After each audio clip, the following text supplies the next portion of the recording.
In your opinion, what does this say about Dez Bryant? Says to me that Dez Bryant truly loves being one of the boys, as in Dallas Cowboys. Loves playing football, Stephen A., and he loves playing football for this team. This isn't just a job to him. This isn't just part of the business. This is truly Dez Bryant's first love.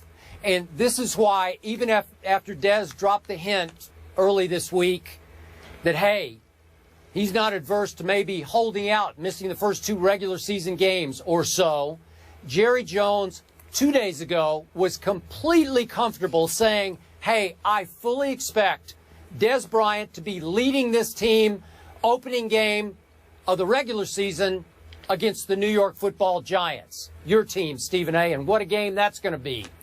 My point is this. You can certainly suggest back to me or argue back to me that Dez Bryant was just trying to show good faith by showing up yesterday, that this was a negotiating ploy on his part to maybe put a little more pressure back on Jerry Jones.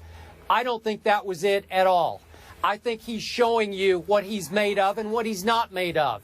He's showing you that he's not capable of being a regular season holdout because he's not built that way. I still believe Jerry Jones is going to give him his long-term money. I think he'll give him good money. But I don't think Jerry Jones fears that this is the kind of football player who would hold out and miss football games.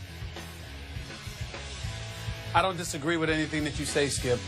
I think that Dez Bryant definitely wants to remain with the Dallas Cowboys. I think he was there because he fully expects and anticipates that he'll be a member of this team for the long term.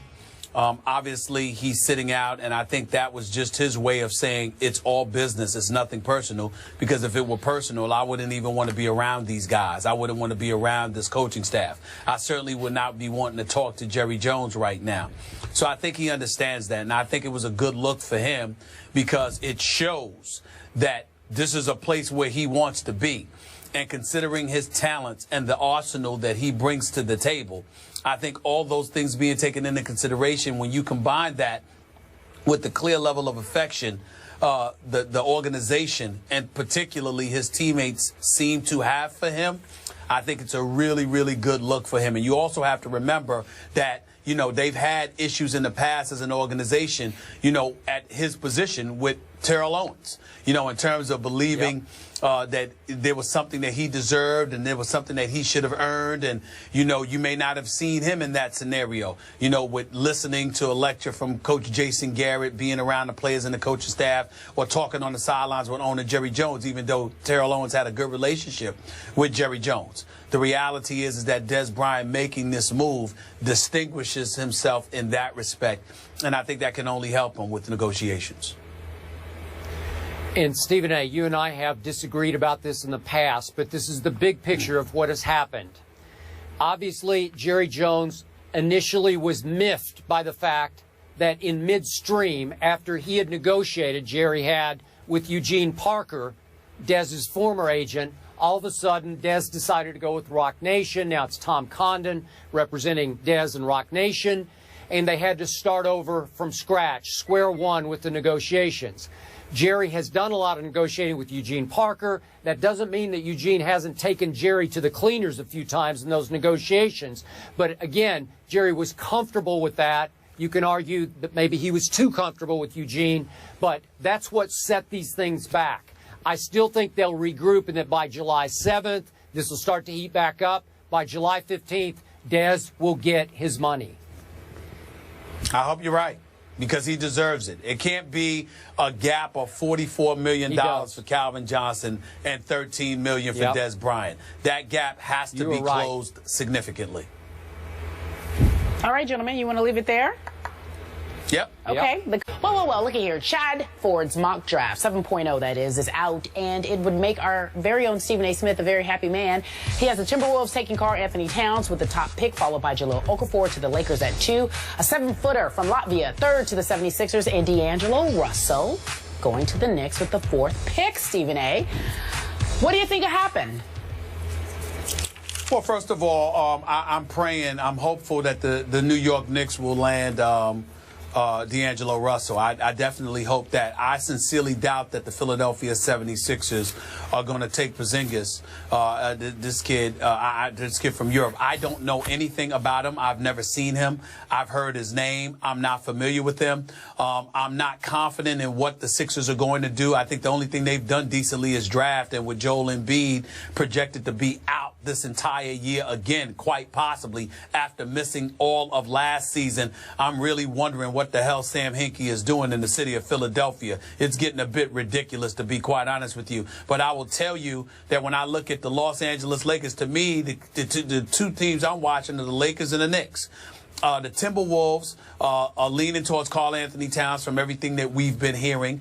I know both Karl Anthony Towns and Jahlil Okafor would prefer to be in L.A., but they're clearly going to go 1 and 2. To me, things get tricky because, to me, knowing the Philadelphia 76ers, they're going to ruin everything by taking D'Angelo Russell. And then as a result, you got the Knicks, who are either going to pick Porzingis, or they're going to go with Justice Winslow out of Duke or Willie Cauley-Stein out of Kentucky. Now you're hearing stuff. They might trade the pick. They might trade down and end up getting Eric Bledsoe. I like Eric Bledsoe, but he needs to be on a contender. He doesn't need to be on the Knicks, who are going to stink up the joint, and, because then he's just going to fall in line, and he'll end up stinking too because he'll be contaminated by the Knicks. So you need young blood that comes up in there, joins Carmelo Anthony and just do so. I don't know, man. I'm just, listen, I'm trying not to be emotional, but these are my Knicks. And y'all asking me about the Knicks, and I'm just disgusted because it would be nothing to think about if they had one of the top 2 picks. But because they're at number 4, I got to sit there. I got to depend on Phil. And Phil's different from everybody else because everybody else sits there and takes the best available player. Oh, no, not Phil Jackson. He wants the best available fit for his triangle, even though he's going to be gone in 2 years. And, oh, by the way, he's not expected to coach over the next 2 years. He's leaving that to Derek Fisher. So I'm just really, really disgusted right now. I don't know what the Knicks going to do, man. I don't know. I just don't know because I can't figure them out. Because I can't figure Phil Jackson out. Because Phil Jackson can't seem to figure himself out since he's me. I know the Lakers are going to take either Karl Anthony or Jahlil, whoever's available. Other than that, I don't know. Well, if you are asking me, I can't help it, Stephen A. Smith. I'm going to have to rain on your parade via Chad Ford's mock draft. I got to go on record before the draft as saying I am not sold on D'Angelo Russell. I'm sorry, I'm not seeing star. I'm not seeing explosive athlete. I get the high risk, maybe high reward, but I tuned in to 3 late games just to check this kid out. 3 games against 3 good teams. I watched Wisconsin at Ohio State into the regular season. They lost at home to Ohio State by 24 points. D'Angelo went for 17 and 5, shot 1 for 7 from 3. I wasn't that impressed. I watched the Big Ten tournament against the coach you love, Izzo, in Michigan State. They lost by 9. He went for 19 and 3 assists. He looked okay. He made 3 out of 8 threes. Then I watched Arizona in the NCAAs. And I'm thinking, okay, show me something here, kid. They lost by 15 to Ohio State. He shot 3 for 19 that day. 1 for 7 from 3, and I'm thinking, he was awful. I'm sorry. He was awful against Arizona. I'm not seeing it. I'm not seeing it. I don't know. And now I hear his stock is rising because he works out so great. He kills his workouts.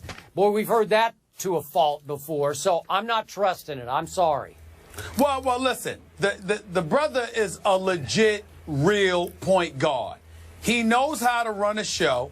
He can pass very, very well. And he can shoot. And when you talk about the 2-point guards, you talk about Emmanuel Mudiay, who had an atrocious workout with the Los Angeles Lakers. They folks are saying he couldn't hit Broadway if he was standing on it, for crying out loud. Or Rodeo Drive. Pick whichever one you want, okay? He couldn't hit it if he was standing on it. So that's a problem, even though Larry Brown swears by him as being a legit point guard. So if you've got D'Angelo Russell, who's a talent as a point guard, but he's not the most athletic dude in the world going up against a bunch of athletes on the NBA level, It is problematic, but then by default, where do you go? I mean, if you're the Knicks right now, you want me to tell you something? I like Justice Winslow a lot. I really do. I agree. But I got to admit, I'm with you. I got to admit to you, Willie Cauley-Stein is very intriguing. Here's why. Skip, he can defend 5 different positions because he can defend you on the perimeter. He's tall enough to defend inside against a lot of guys. And he's athletic. Now, he does nothing offensively. He does nothing for you offensively. But if you're talking about somebody who could potentially be a stopper for you, I like Willie Cauley-Stein. I'm with you, and I'll bet Phil likes him too. For me, I'm torn between Justice Winslow.